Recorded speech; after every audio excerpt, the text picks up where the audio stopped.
needs to be seen. After watching this, you'll be able to relate what is happening today in many Western societies like America and Europe. And unfortunately, it is also happening in India. Since it's a long video, please watch it whenever you have time. And maybe you all get a bit more educated. The video starts now. Subversion is the term, if you look in a dictionary or criminal code to that matter, usually is explained as a part of activity to destroy things like religion, government, system, political, economical system of a country.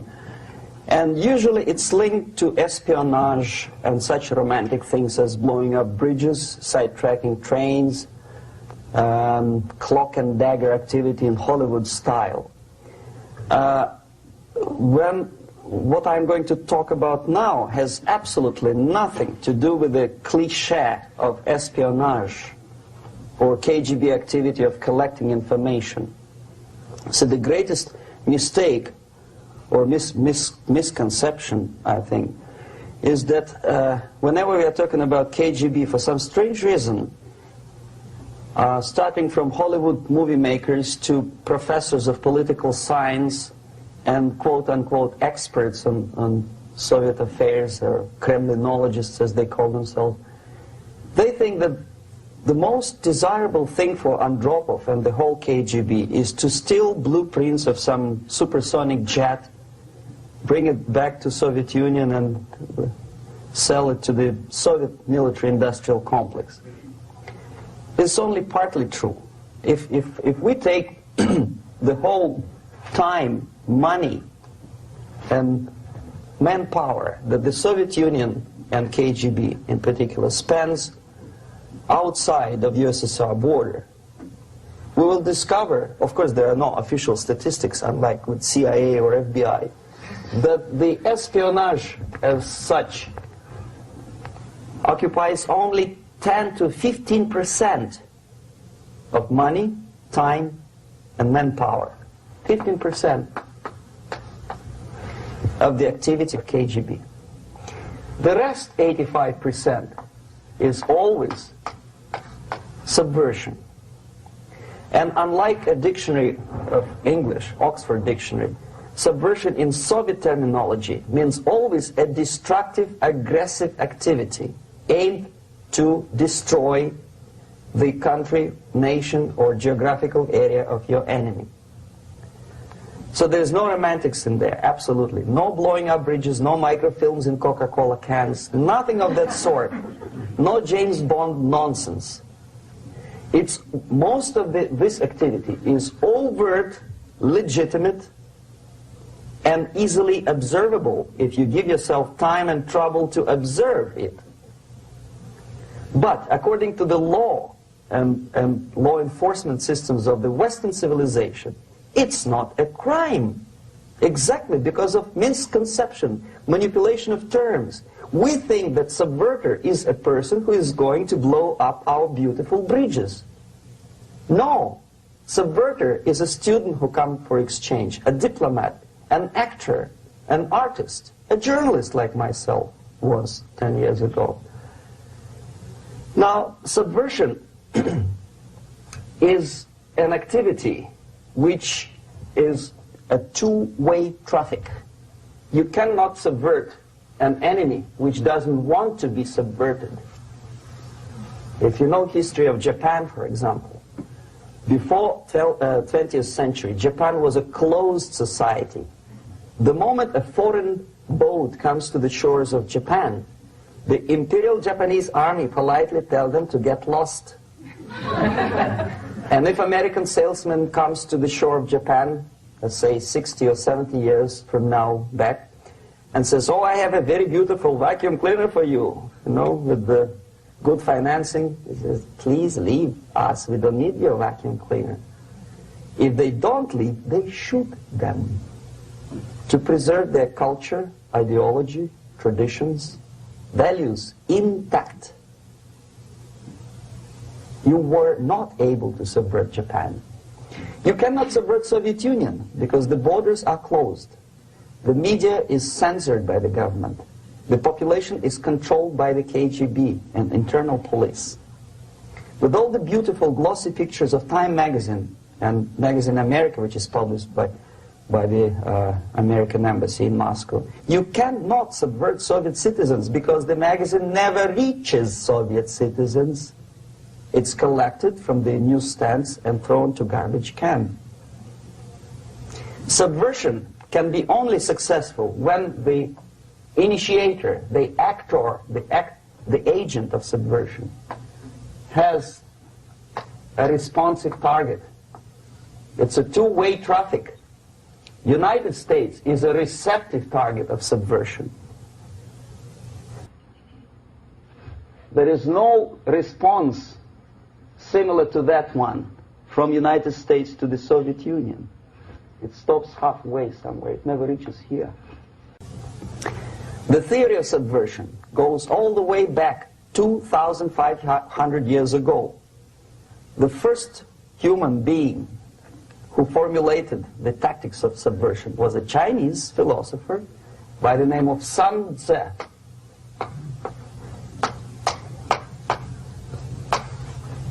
2,500 years BC. He was an advisor for several imperial courts in ancient China. And he said, after long meditation, that to implement state policy in a warlike manner, it's the most counterproductive, barbaric, and inefficient to fight on a battlefield. You know that war is continuation of state policy, right? So if you want successfully to implement your state policy, and you start fighting, this is the most idiotic way to do it. The highest art of warfare is not to fight at all, but to subvert anything of value in the country of your enemy, until such time that the perception of reality of your enemy is screwed up to such an extent that he does not perceive you as an enemy, and that your system, your civilization, and your ambitions look to your enemy as an alternative, if not desirable, then at least feasible. Better red than dead. That's the ultimate purpose, the final stage of subversion, after which you can simply take your enemy without a single shot being fired, if the subversion is successful. This is basically what subversion is. As you see, not a single mentioning of blowing up bridges. Of course, Sun Tzu didn't know about blowing up bridges. Maybe there were not that many bridges at that time. But the basics of subversion is being taught to every student of KGB school in USSR and to officers of military academies. I'm not sure if the same author is included in the list of reading for American officers, to say nothing about ordinary students of political science. I had difficulty to find the translation of Sun Tzu in the library of a university in Toronto and later on here in Los Angeles. But it's a book which is not available. It is forced to every student in USSR. Every student who is taught to be dealing further in his future career with foreigners. What subversion is? Basically, it consists of 4 periods, time-wise. If we start from here and go this way, time, right? This is the beginning point. The first stage of subversion is the process which is called, basically, demoralization. It says for itself what it is.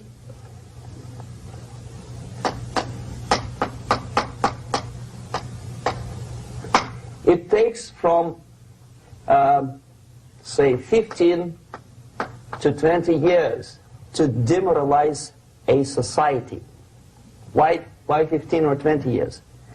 This is the time sufficient to educate one generation of students or children. One generation. One lifetime span of a person, a human being, which is dedicated to study to shaping up the outlook, ideology, personality. No more, no less. Usually it takes from 15 to 20 years. What it includes? It includes influencing, or by various methods, infiltration, propaganda methods, direct contacts, doesn't really matter. I will describe them later. Of various areas where public opinion is formulated or shaped. Religion, educational system, social life, administration, law enforcement system, military, of course, and labor and employer relations, economy. Okay? 5 areas. I will not write them down because we will not have enough space. Sometimes when I describe all the methods, students ask me question, are you sure this is the result of the Soviet influence? Not necessarily. You see, the tactic of subversion, about which I'm talking, is similar to the martial art, the Japanese martial art. If some of you are familiar with that tactic, probably you will remember that if an enemy is bigger and heavier than yourself, it would be very painful to resist his direct strike. If a heavier person wants to strike me in the face, it would be very naive and counterproductive to stop his blow. The Chinese and Japanese judo art tells us what to do. First to avoid the strike, then to grab the fist and continue his movement in the direction where it was before, right? Until the enemy crashes in the wall. You see? So, what happens here? The target country obviously does something wrong. If it's a free democratic society, there are many different movements within the society. There are obviously, in every society, there are people who are against this society. They may be simple criminals, ideologically in disagreement with the state policy, conscientious enemies, simply psychotic personalities who are against anything, right? And finally, there are a small group of agents of a foreign nation, bought, subverted, recruited, right? The moment all these movements will be directed in one direction, right? This is the time to catch that movement and to continue it until the movement forces the whole society into collapse, into crisis, right? So that's exactly the martial art tactic. We don't stop an enemy. We let him go. We help him to go in the direction we want them to go. Okay? So, on the stage of demoralization, obviously there are tendencies in each society, in each country, which are going to opposite direction from the basic moral values and principles. To take advantage of these movements, to capitalize on them, is the main purpose of the originator of subversion. So we have religion, we have education, we have social life, we have power structure, we have labor relations, unions, and finally we have law and order. 1, 2, 3, 4, 5, 6. Okay? These are the areas of application of subversion. What it means exactly?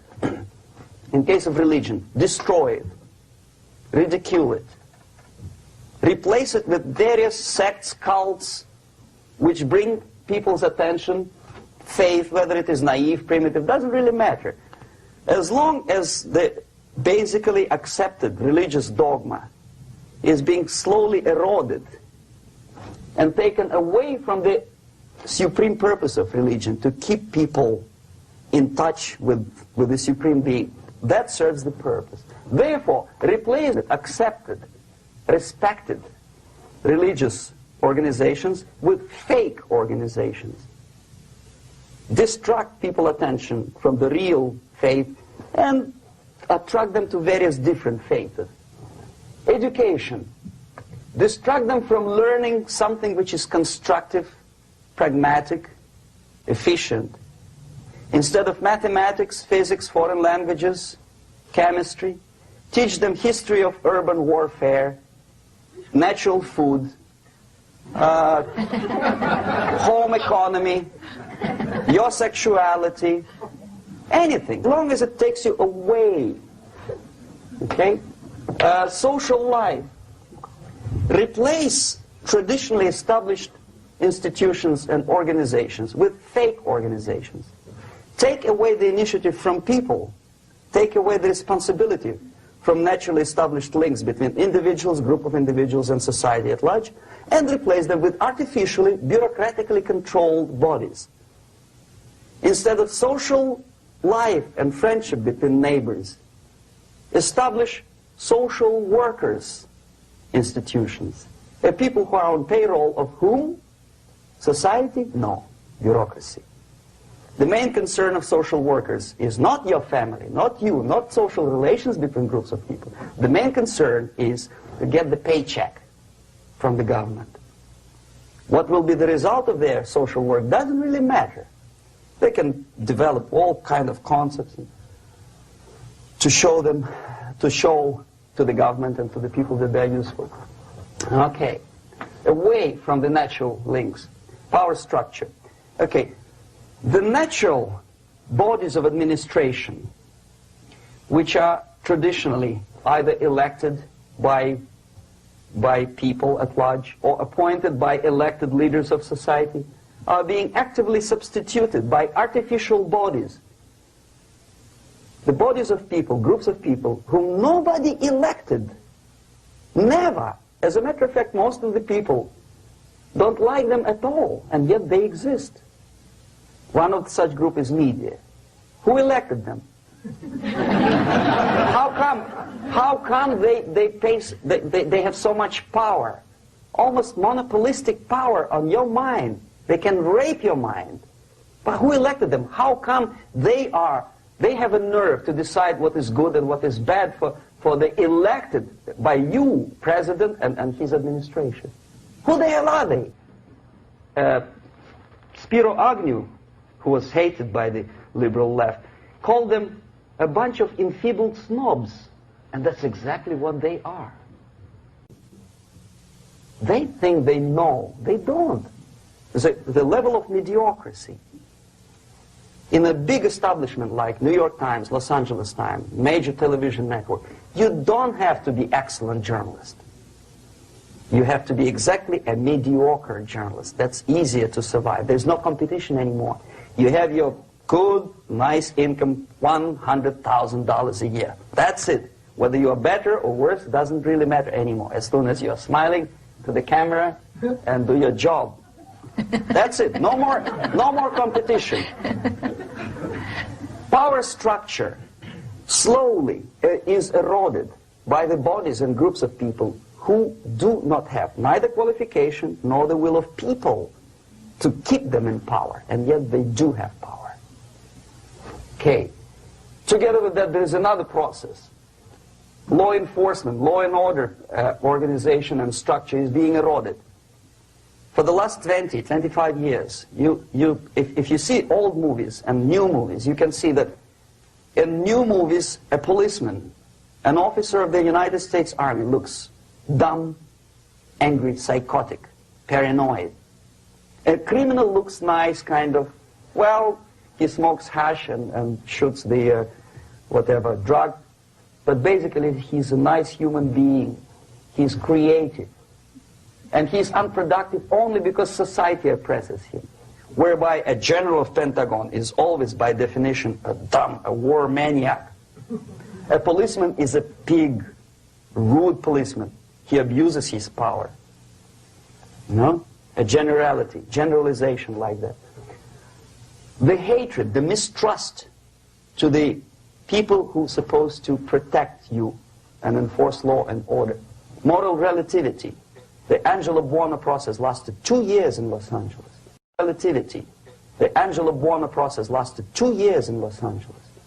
And yet there are still some lawyers who say, look, he's a nice character, as a matter of fact. There was some witness who said, also a criminal, who said, Well, he's a nice guy. I asked him one day to burn a house of my enemy, and he wouldn't do it. He's a nice fella. Erosion. A slow substitution of basic moral principles, whereby a criminal is not a criminal, actually. He's a defendant. Even if his guilt is proven, there is still a doubt. To kill or not to kill, to be or not to be. Thou shalt not kill, yes. But this line may not necessarily be applicable to a murderer. Thou shalt not murder. That should be the presumption, not that thou shalt not kill. Okay, labor relations.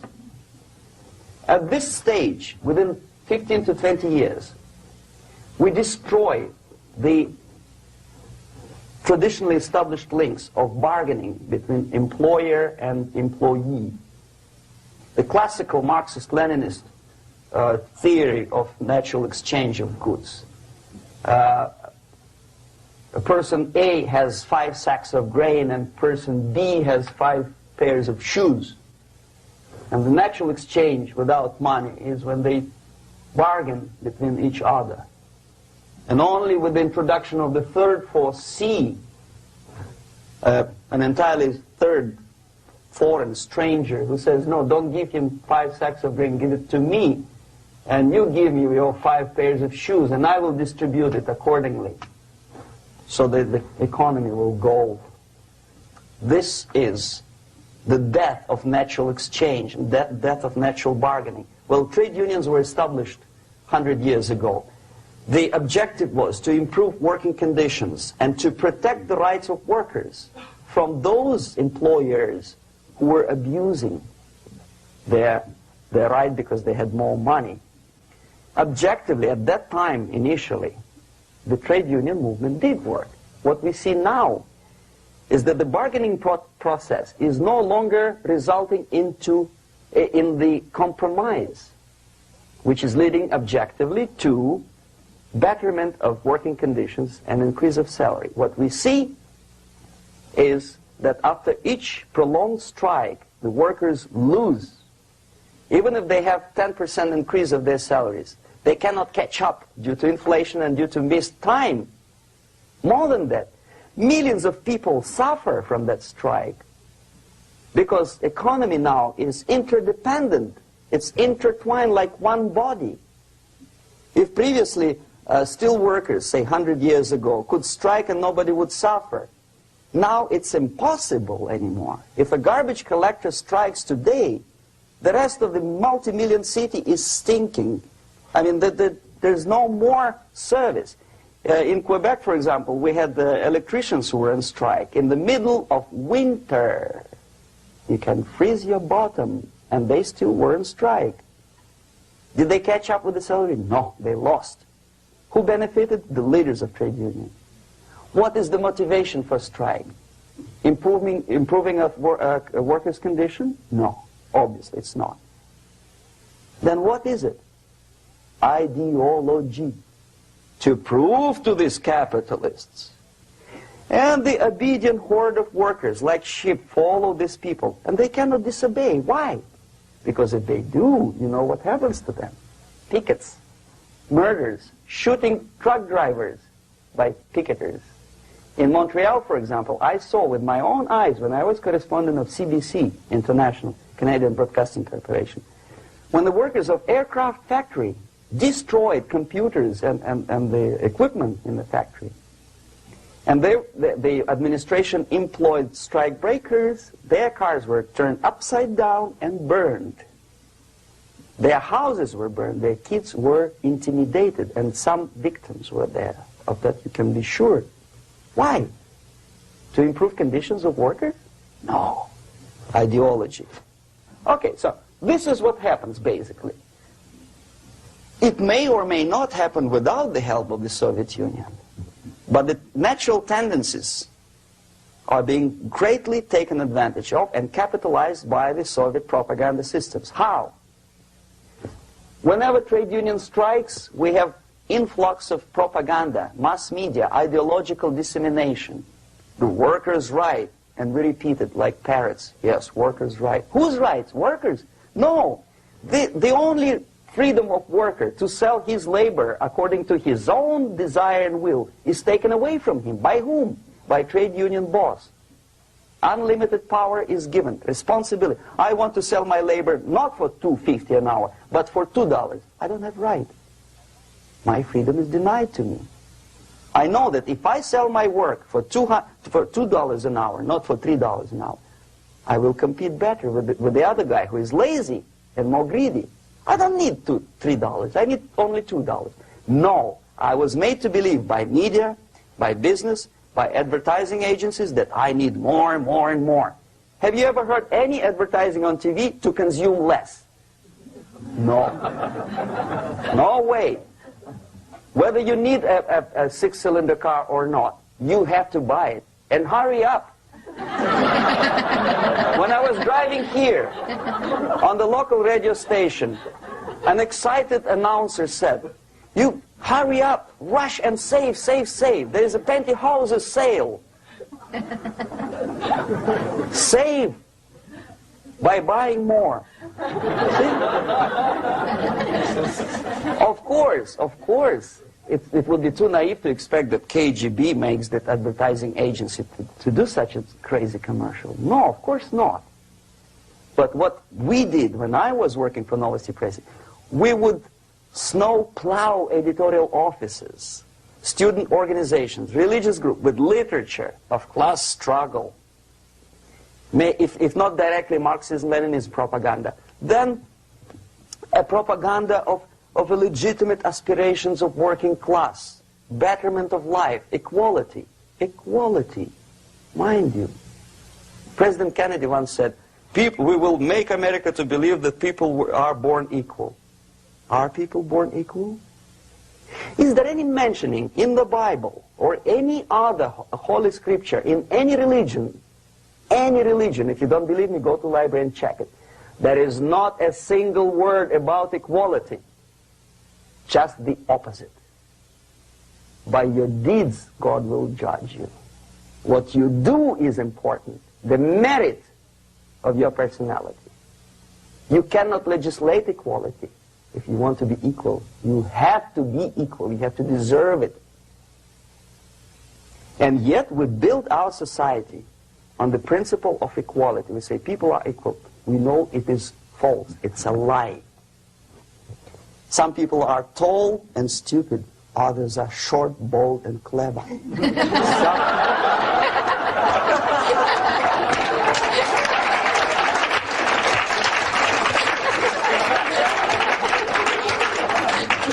If we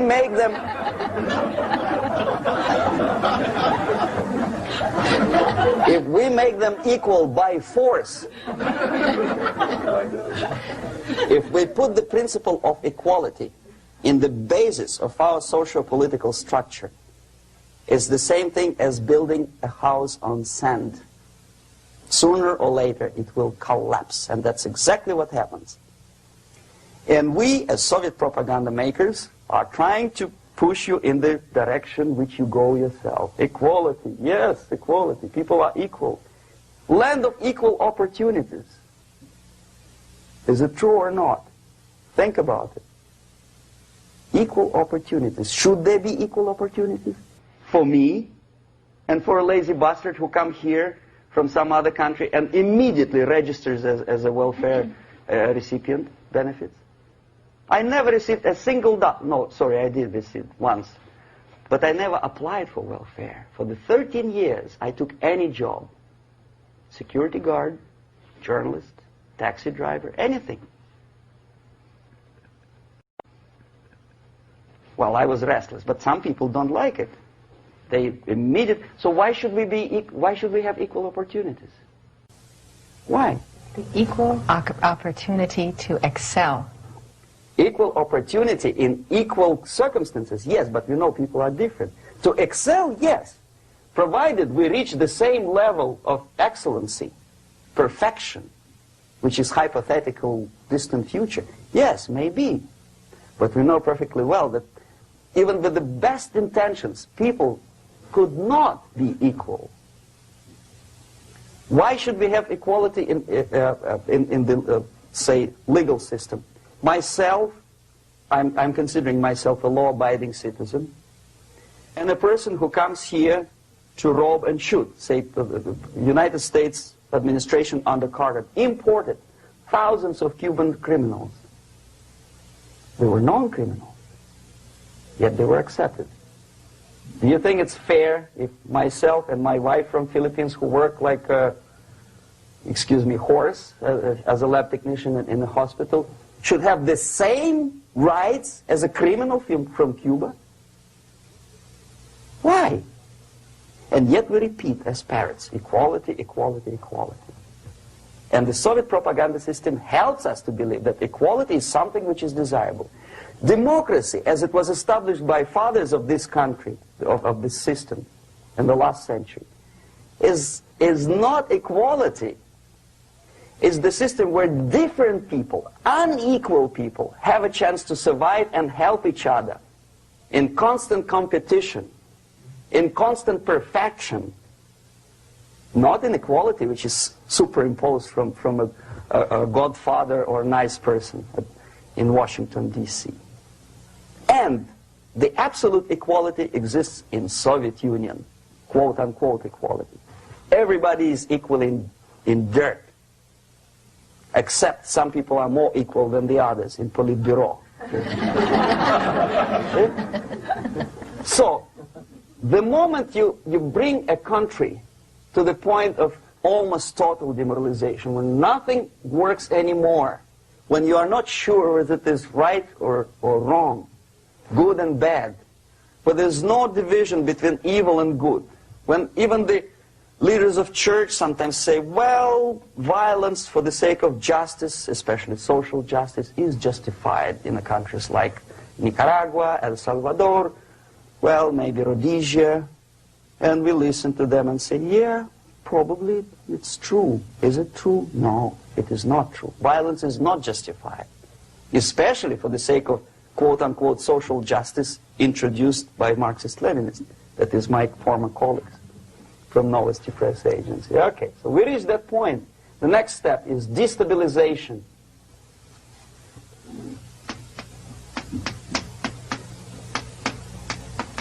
Again, this word says for itself what it is. To destabilize all the relations, all the accepted institutions and organizations in a country of your enemy. How you do it? You don't have to send a battalion of KGB agents to blow up bridges. No. You let them do it themselves. The area of application is, again, it's narrower now. Not like the previous case. The overt legitimate actions of the KGB in this case would be hardly noticeable. There is no crime if a professor who recently went to USSR introduces a course of Marxism-Leninism in a Californian college, for example. Nobody is going to come to his doorstep and say, okay, mister, come, you are under arrest. No, it's not a crime. It's not even considered a moral crime against your country. So the area of application here is narrowing down to economy, again labor relations, right? To law and order, plus military. And economy, law and order. Yes, and again the media, but wider scope, little bit different. I'll explain it later. Okay, basically 3 areas. Economy. The radicalization of bargaining process. If on that stage we still could achieve, theoretically, some positive compromise between the negotiating sides with say, the arbitrary, introduction of arbitrary judges, third side, objectively judging the demands of both sides. Here it's radicalization. On the stage of destabilization, we cannot come to compromise even within a family. The husband and wife couldn't figure out which is better.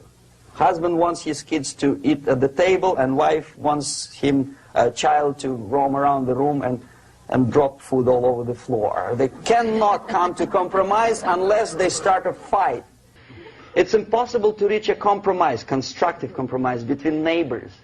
Some people say, I don't like you to watering your lawn at that time because exactly at that time I'm walking my dog and he's getting nervous. He cannot pass his bowels, you know. So they cannot compromise. They go to a civil court or something like that. Radicalization of human relations. No more compromise. Fight, fight, fight. The normal, traditionally accepted relations are destabilized. The relations between teachers and students in schools and colleges. Fight. The relations between, in economical sphere, between laborers and employers are further radicalized. No more acceptance of the legitimacy of demands of workers. Unlike Japanese, with the theory Z, if you ever heard about it, where the workers are involved in the decision-making process, therefore they don't have moral incentive to fight their bosses. In the United States, it's just the opposite. The harder is the fight, the better. The more heroic they look. When the Greyhound network was on strike recently, the correspondents of local TV networks all over the United States were approaching these strikers, and they say, oh yes, we are doing something nice. They look like heroes and they were proud. There was some family, the husband was bus driver. Now they decided in a protest against the bosses to camp somewhere in the forest. And they were presented to the audience as a heroic, nice people. You see? The violent clashes between passengers, picketers, and the strikers are presented as something normal.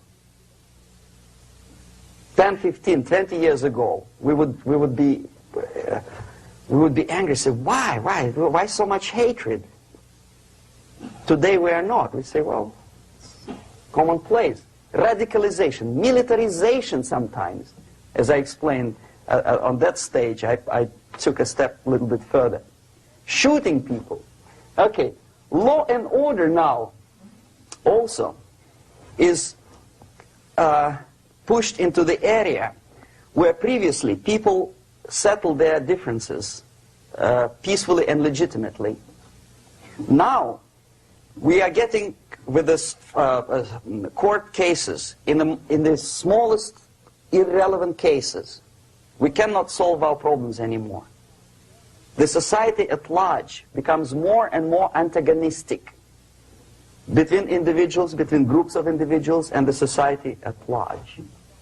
The media puts himself in the opposition to the society in general, at large. Separate, alienated. Okay? On that stage, you remember I was talking a couple of hours ago about the sleepers. That's when the students from, say, United States, if they're trained in Lumumba University, or developing nations, that's the students I was dealing with, are being sent back from the Soviet Union here. Or if they were already in the United States, in the country, which is the object of subversion, they spring to action. The sleepers go up. They slept for 15 to 20 years. Now they become leaders of groups, preachers, I don't know, public figures. Prominently they actively include themselves in a political process. All of a sudden we see a homosexual. 15 years ago he did his dirty job and nobody cared. Now he makes it a political issue. He demands recognition, respect, human rights, and he rallies a large group of people. And there are violent clashes between him and police, his group and ordinary people, no matter what. It's black against white, yellows against green, doesn't matter where the division line goes. As long as this group come into antagonistic clash, sometimes militantly, sometimes with firearms, that is destabilization process. The sleepers, many of whom are simply KGB agents, become leaders of the process of destabilization.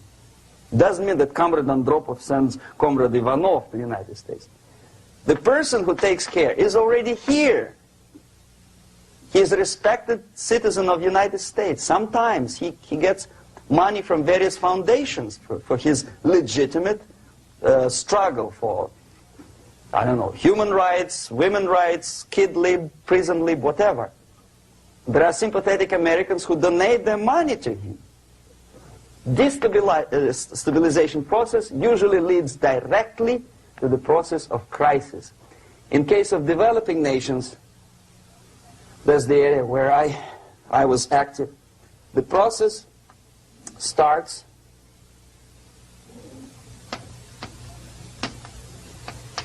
when the legitimate bodies of power, the social structure collapse. It cannot function anymore. So instead, we have artificial body injected into society, such as non-elected committees. You remember I was talking about them here. Social workers who are not elected by people, media who are self-appointed rulers of your opinion, some strange groups which claim that they know how to lead society forward. They don't usually. All they care is how to collect donations and sell their own concocted ideology, mixture of religion and ideology. Here, we have all this artificial body claiming power. If the power is denied to them, they take it by force. In case of Iran, for example, all of a sudden we have revolutionary committees. What kind of revolution? There was no revolution yet, and yet they had the committees. They were taking power of judgment. They had the power of execution, they had the power of legislation, and that they had the power of judicial. All of them combined in one person, who is half-baked intellectual, sometimes graduated from Harvard University or Berkeley. He comes back to his country and he thinks that he knows the answer to all the social, economical problems. Okay? Crisis is when society cannot function any more productively. It collapses, obviously. That's the word for crisis. So therefore, the population at large is looking for a savior. The religious groups are expecting a Messiah to come. The workers say, we have family to feed.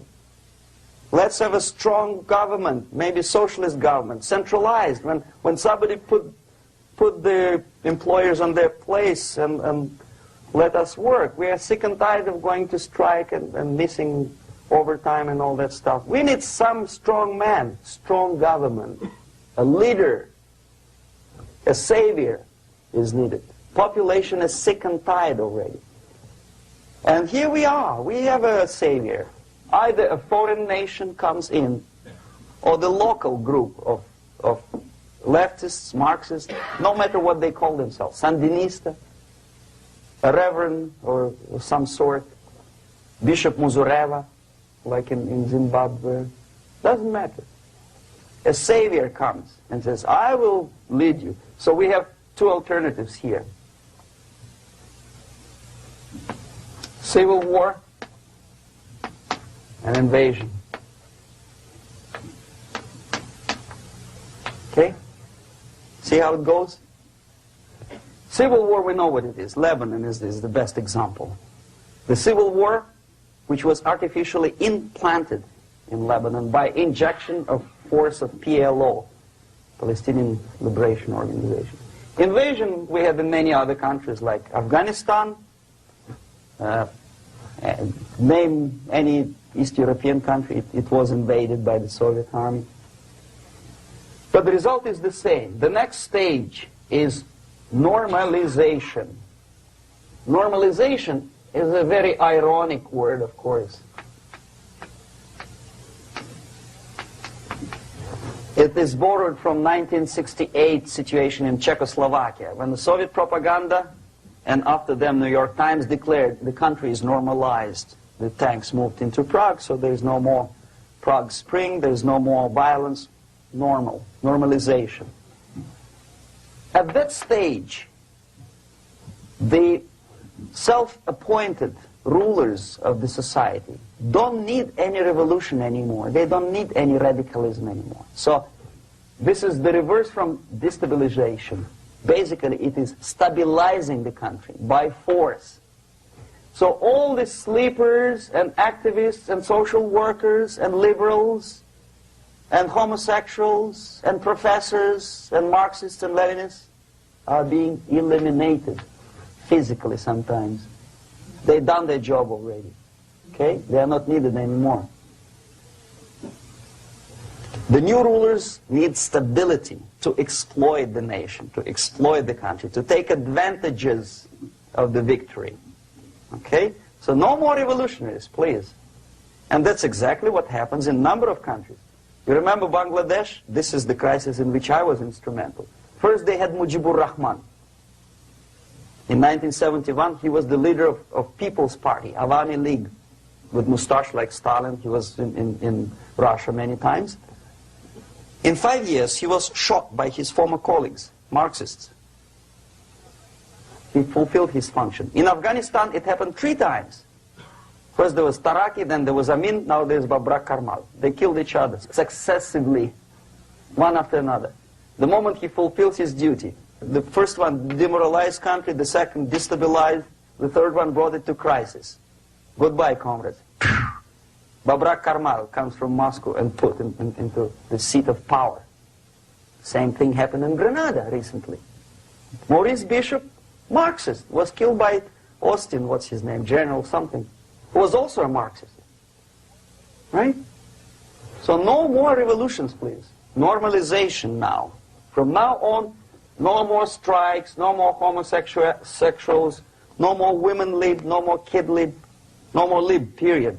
A good, solid, democratic, proletarian freedom. That's it. Now, to reverse this process takes enormous effort. When today, United States had to invade Grenada to reverse the process of subversion. Some people say, boy, this is not good, it's not kosher to invade the beautiful country, island of Grenada. Well, why didn't you stop the process here, when Grenada was just approached by leftists? Why not to prevent Maurice Bishop to come in power in the first place? Did Grenadians want him? Very questionable. They didn't know who was Maurice Bishop in the first place. He came to power by coup d'etat himself. Okay? No, we let the situation develop further and further and further until the crisis and normalization very soon. And then the United States decided to invade country, discovering that the country was absolutely a military base for the Soviet Union. Of course it's a drastic measure. Of course it's a pity that Marine Corps had to lose, what, 17 lives. Very bad. Why not to stop the process before it comes to crisis? Oh no, intellectuals will not let you. It's interference into domestic affairs. They're very careful not to let American administration to interfere in domestic affairs of Latin American countries. They don't mind Soviet Union interfere in these affairs. Okay. So to reverse this process, from here, it takes only and always military force. No other force on earth can reverse this process at this point. At this point, it does not take military invasion of the United States Army. It takes strong action, like in Chile. A CIA covert involvement to prevent the savior from outside to come into power and to stabilize country before it erupts into civil war. Stabilize country before it erupts into civil war. Okay? Support the right-wing conservative forces. By money, by crooks or love, doesn't matter. Stabilize the country. Don't let the crisis develop into civil war or invasion. Oh no, your liberals will say it's against the law. The Congress will not appropriate money for covert actions of CIA. Why not? Should we wait till the normalization come and Soviet tanks land in Los Angeles airport? Now, at that point, at the point of destabilization, also the process could be reversed. Again, easily than this. No CIA involvement at this point. You know what it takes here? Restriction of some liberties for small groups which are self-declared enemies of the society. As simple as that. Oh no, the media and liberals will tell you this is against the American Constitution. How can we, by force, deny the civil rights to criminals, for example? It's not good. Okay? So we allow them to. Okay, if you allow the criminals to have civil rights, go on and bring the country to the crisis. This is a bloodless way to do.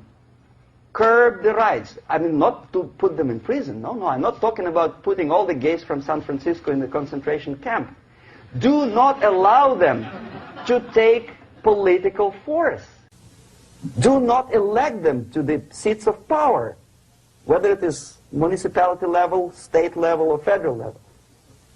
It has to be beaten in the heads of American voters that a person like that in the seats of power is an enemy. Do not be afraid of this word. It is an enemy. If he is not an enemy here, he will be here. Later on, he will be shot, of course. But at this point, he is an enemy. Okay? You are doing great service by denying him a right to capitalize on his own crazy ideas and become a powerful man, a man who uses the seat of power. Restriction of certain freedoms and permissiveness at that point would prevent sliding into crisis and probably will return the process of destabilization. To curb unlimited power, monopolistic power of trade unions, here, at that point, would save economy from collapsing. To introduce a law to stop private companies of raping public opinion's mind in the direction of consumerism. No company must have a right to force you into buying more unless you want it. There must be a law. You want to advertise your car? Okay. But not a single mentioning of buying it now and saving money. It must be against the law to force people to consume more. Self-restraint. Previously, before this process started, the self-restraint was a business of church, religion. Because our preachers, the fathers of church, would tell us, material values are good, but it's not the prime function of human being. Because you have to live with something. Obviously, the design for our life is not to consume more deodorants. There must be something greater. If such a complicated instrument as human body was created, obviously there must be some higher purpose for that. And it's very easy to avoid destabilization by denying the greedy companies one little freedom, one little liberty, forcing you into turning yourself into processors of unwanted products and goods. They turn you into machines, like the worm who there's inlet and outlet. So, and how long an average appliance lasts these days? Less than a year. Why? Where's workmanship? Oh, we want you to buy more. Okay. Destabilization process could be easily overcome if, as I say, the society, by its own will or after persuasion by the leaders, will come to the idea of self-restraint. It's so hard we want to consume more, but you have to. Unless you will come to this stage, when, as we say in Russia, if Sahara Desert ever becomes a communist state, there will be shortage of sand. So you have to curb your... You have to curb your expectations at this point before it's too late. But no, we don't want to do it. Demoralization process. Again, it's the easiest thing to reverse. First of all, by restricting import of propaganda. The easiest thing to do. Unlimited, unrestrained import of Soviet literature, Soviet journalists, giving Soviet propaganda and ideological agitators equal time on American TV network. It has to be stopped. And it's easy. They won't be offended, mind you. As a matter of fact, they will respect America more. But when my former colleague Vladimir Posner appears on Nightline, and Ted Koppel asks him, well, Vladimir, what do you think about this? And what can he think? He's an instrument of propaganda. He thinks what Comrade Andropov tells him to think. He's just a nice, articulate mouthpiece of the Soviet subversion system. And Ted Koppel makes you believe that my friend Vladimir Posner thinks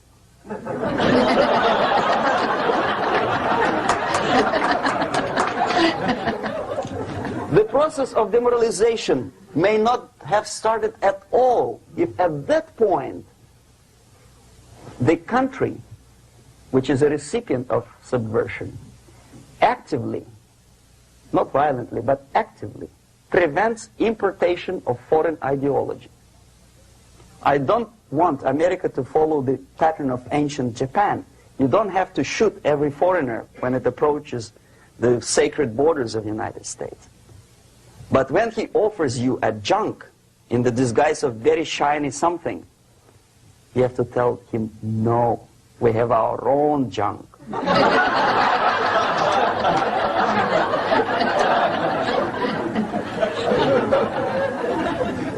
If at that point the society is strong, brave, and conscientious enough to stop importation of ideas which are foreign, then the whole chain of events could be prevented. Recently I've been to Philippines, and I was shocked how in big cities like Manila, children listen to deafening music.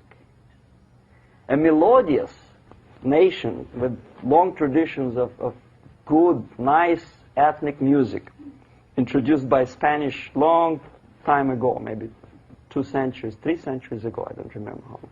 All of a sudden listen to musical garbage, blasting their radios at full blast, at full volume. Why? In India, I spent many years watching the reactions of Indians walking out of movie theaters after seeing Hollywood production.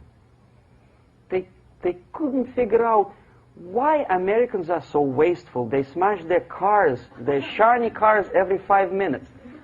How come they shoot each other for $500,000? Is it true that they're so obsessed with sex? Can you imagine showing a movie where each 5 minutes there's a copulation on the screen, to a country like India with long tradition of respect to these private matters, or to Pakistan? And United States expect these people to respect you? No way. Oh yes, they will see the movie, they'll pay 5 rupees to see that garbage, but they walk out and will tell their kids, don't respect Americans, don't be like Americans. See? So, the process of demoralization could be stopped right here, both as an expert and as an import. And that takes one step, one very important thing to do.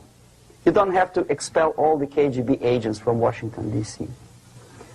The most difficult and at the same time the simplest answer to the subversion is to start it here and even before, by bringing back the society to religion, something that you cannot touch and eat and put on yourself, but something that rules society and makes it move and preserve it. A Soviet scientist, Shafarevich, who has nothing to do with religion, he is a computer scientist, did a very intensive research on the history of socialist countries. He calls socialist or communist any country with a centralized economy and the pyramidal style of power structure. And he discovered, actually he didn't discover it, he just brought to attention of his readers, that civilizations like Mohenjo-Daro in the river Indus area, like Egypt, like Maya, Incas, like Babylonian culture, collapsed and disappeared from the surface of Earth. The moment they lost religion, as simple as that, they disintegrated. Nobody remembers about them anymore. Well, distantly. So, the ideas are moving society and keeping mankind as a society of human beings, intelligent, moral agents of God. The facts, the truth, the exact knowledge may not. All the sophisticated technology and computers will not prevent society from disintegrating and eventually dying out. Have you ever met a person who would sacrifice his life, freedom, for the truth like that? This is truth. I never met a person who said, this is truth and I'm ready to shoot me. To defend the truth. Right?